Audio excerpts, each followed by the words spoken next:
Oh my gosh, why do I do this to myself? Alright, let's just get this over with. Diary of a College Kid episode 8. Actually, wait a second. A lot of y'all don't know about this series since I gained a new wave of subscribers.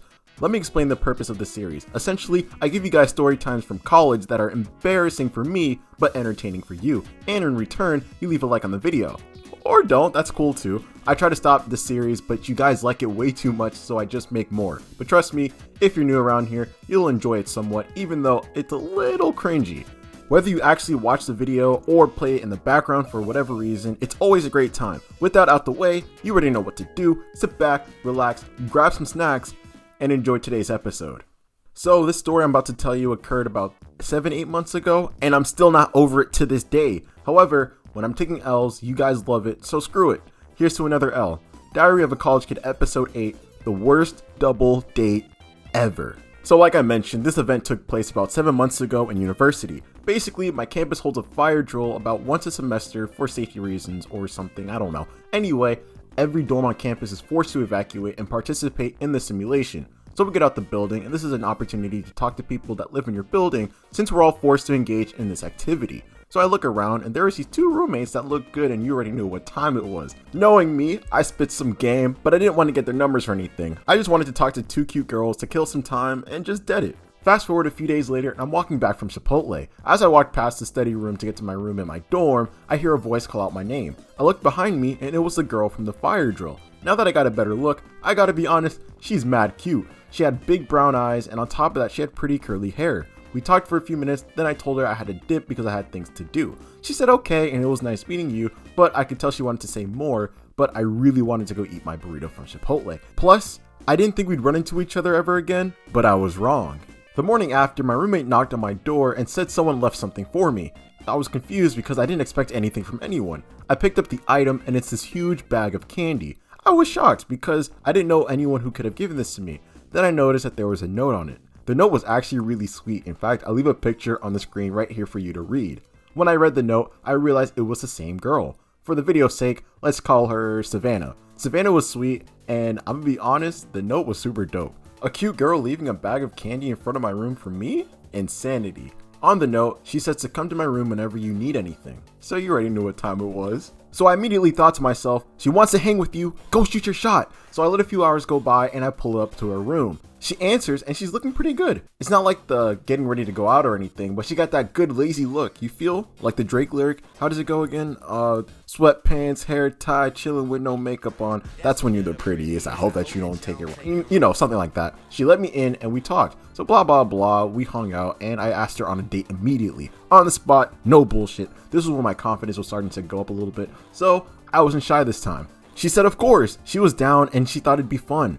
I was excited because not only was my confidence going up, but I also got a baddie. I was feeling myself. Later that night, after I leave, I call up my boy Jared and I tell him everything. He was impressed and he was giving me my props. I wanted Jared to meet her because I thought she was really sick and he'd most certainly mess with her vibe. I don't know how, but the idea of a double date just sprung upon me and I suggested the idea to Jared and he was down. Before I go any further, I want you to know, actually, I need you to know, I really wish I didn't come up with this idea. You'll see why. These stories always have a terrible twist. Anyway, he immediately suggests that he invites his co-worker for the double date and it'll be a fun night.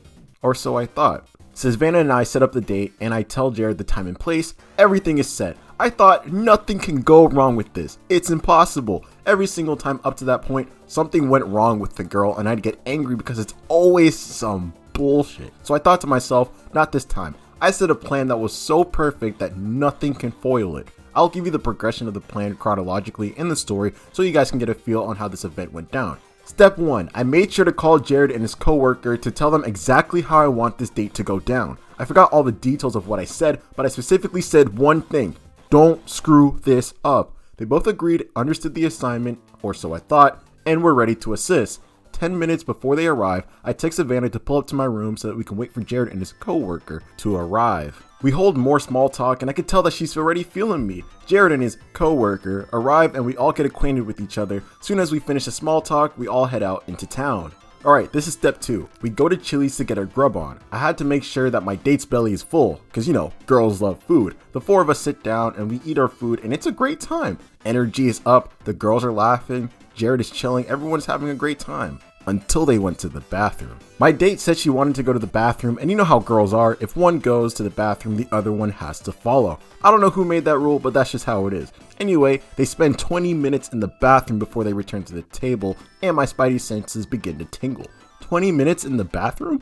Something smells fishy, and it wasn't the fish sandwiches in the restaurant. Jared and I knew something was up, but we didn't mention anything. After the girls come back to the table, we get up and we leave the restaurant, and this is where the initiation of phase 3 begins. I planned to go to this cool beach spot that had an amazing atmosphere that was second to none. I knew Savannah would love this place. All we had to do was make a 30-minute trip there and the night would be secure. That's all we had to do. We were so close. And I'm like, you know what? Everything's going well. There's no way anything in the world can screw this up. Or so I thought. Halfway in the drive, I noticed that Jared's co-worker was awfully quiet compared to everyone else in the car. I had no clue why. As I'm trying to crack jokes, Jared gets a FaceTime call from one of my friends that was a girl in the group, and Jared begins to sweat immediately and puts his phone down and ignores the call. I was confused because I saw the caller ID and it was just our friend calling. No big deal. She called a few more times and Jared was so scared to pick up, so I spoke up and I said, dude, it's just Lenny, pick up the phone. He hesitantly picked up the phone and she just asked some dumb question and hung up after. No big deal, right? Right after he hung up, he turned around and talked to his coworker about something, and hand on the Bible, on God, what happens next is not exaggerated in the slightest. She explodes on him. In fact, let me give you a quick visual of what happened. Go fuck yourself, you piece of shit. Fucking asked me to. Why don't you go kill yourself and fucking leave me alone? Like, give me my shit back and fuck off. I'm so sick of this shit. I've been waiting for so fucking long. I just want to take care of business. That's all I fucking want. Like, I don't get what your fucking damage is. You can't. So fuck all the bitches you want. You're a fucking asshole. You have a small dick, so fuck you. This event goes on for like 5 minutes. She's just straight yelling and everyone is stunned. I was driving and this is how I looked. I saw Savannah's face in the rearview mirror and she was shook. It looked like she saw a ghost or something. I couldn't describe what was happening, dude. I actually almost crashed my car because I was so focused and confused about why she was yelling. Then she said something extremely out of pocket that made Jared mad and causing him to start yelling. This literally sounded like Kendrick's "We Cry Together" and Savannah was mad uncomfortable. This goes on for 15 minutes until they both stop. The rest of the car ride was dead silent with music playing in the background. We get to the beach and Jared's co-worker refuses to get out the car. She says she wants to go home. Jared gets hot and he snaps because I drove all the way out there. So as he's snapping, his co-worker begins to snap back. I break it up and I ask Savannah to stay in the car as I take Jared to walk down the sidewalk of the pier. I get out the car with Jared and I'm extremely angry because his co-worker ruined the night and I got mad at Jared for bringing her since she behaves this way. As I'm yelling at him, I ask him, why in the world would she start snapping at you after our friend called? Does she like you or something? A coworker would never do that. Jared gets real quiet and then he confesses this. She's not a coworker, she's my ex from a few years ago. I look at Jared and I'm like, ain't no way. Then everything began to make sense. Did you notice that throughout the video I was putting quotes over the word coworker? This is why. It all made sense at this moment on why she was psychotic. Look, I'm not going to put my close friend's laundry out there, but the majority of the girls that Jared likes are borderline psychopaths. I'm not joking either. They're so weird and out of pocket. You see, Jared is a good looking guy, so his options are plentiful.